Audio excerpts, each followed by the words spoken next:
사상 초유 대법관 전원의 유감 표명과 대법원장의 입장 발표.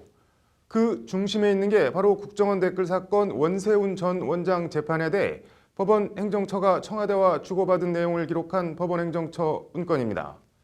원세훈 전 원장 항소심 재판 전후로 청와대와 법원 행정처 사이 어떤 일들이 있었는지 그 막전 막후 이철규 기자의 심층 리포트 보시겠습니다. 원세훈 전 국정원장은 지난 2013년 6월 14일 국정원 댓글 관련 국정원법과 공직선거법 위반 혐의로 불구속 기소됩니다. 1심은 공직선거법 위반 무죄, 국정원법 위반만 유죄로 봐 징역 2년 6개월에 집행유예 4년을 선고합니다. 대선을 앞두고 여론조작 댓글을 지시했지만 선거에 개입한 건 아니라는 게 1심 판단입니다. 하지만 항소심 재판부 판단은 달랐습니다. 2015년 2월 8일 서울고법 형사 6부는 원 전 원장에 대해 국정원법 위반과 공직선거법 위반을 모두 유죄로 판단해 징역 3년을 선고합니다.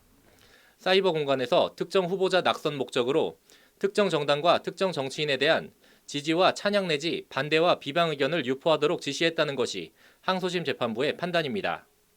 이 항소심 선고 다음날 작성된 법원행정처 문건입니다. 판사 블랙리스트 추가조사위가 공개한 겁니다. 대법원이 독립된 헌법기관이 맞나 싶을 정도로 경악스러운 내용이 많습니다. 우선 법무비서관을 통해 사법부의 진위가 곡해되지 않도록 상세히 입장을 설명함이라고 돼 있습니다. 항소심에서 청와대 뜻과 다른 결과가 나온 데 대해 법원이 사법부 진위를 청와대에 상세히 설명했다는 겁니다.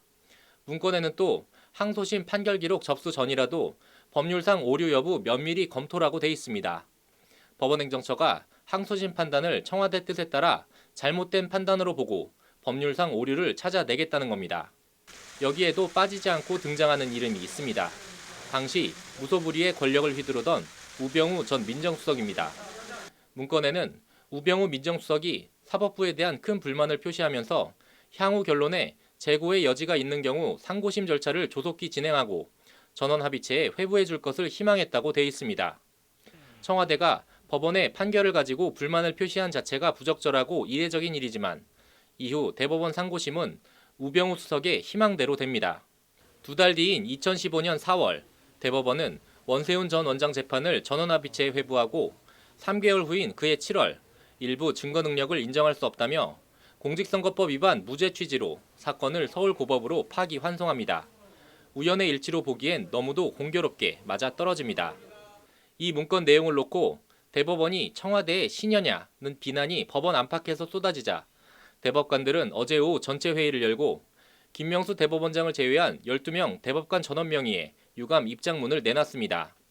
사건의 중요성을 고려해 전원합의체에서 논의했을 뿐 재판에 관해 사법부 내외 누구로부터 어떠한 연락도 받은 사실이 없다는 것이 대법관 전원 입장문의 주 내용입니다. 사상 초유 대법관 전원의 유감 입장문.